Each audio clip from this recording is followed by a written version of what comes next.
Nasci cá na cidade e me casei na serra. A minha Mariana, moça lá de fora. Um dia eu estranhei os carinhos dela. Disse adeus Mariana que eu já vou me embora. Nasci cá na cidade e me casei na serra. Com a minha Mariana, moça lá de fora. Um dia eu estranhei os carinhos dela. Disse adeus Mariana que eu já vou me embora. Marianinha naquele tempo era uma fera.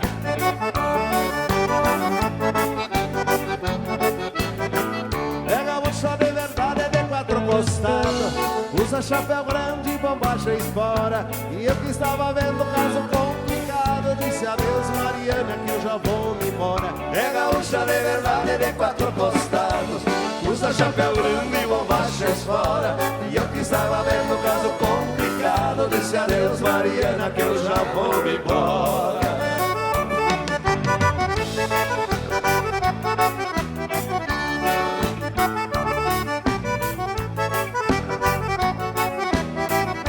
Lembro europeu um dia me tirou da cama. Se levou tordinho e saiu campo afora.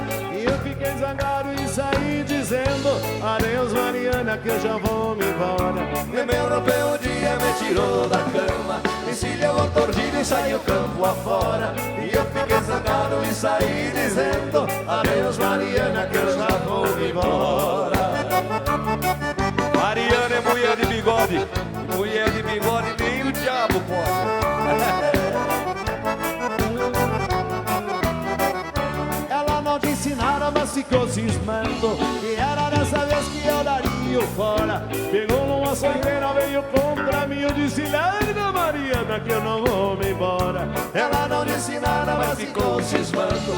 E era dessa vez que eu daria o fora. Chegou numa açougueira e veio contra mim. Eu disse, larga Mariana que eu não vou me embora. Mas o que poucos sabem é que o autor dessa música, o grande Pedro Raimundo, era catarinense de Laguna e foi um dos maiores divulgadores da música gaúcha pelo mundo afora. Assim cantava o Pedro Raimundo. Ela não disse nada, mas ficou cismando. E era dessa vez que eu daria o fora. Pegou numa açougueira, veio contra mim. Eu disse, larga Mariana que eu não vou me embora. E ela desangada foi quebrando tudo. Pegou a minha roupa, jogou a porta fora. Agarrei, fiz uma trouxa e saí dizendo adeus Mariana que eu já vou me embora.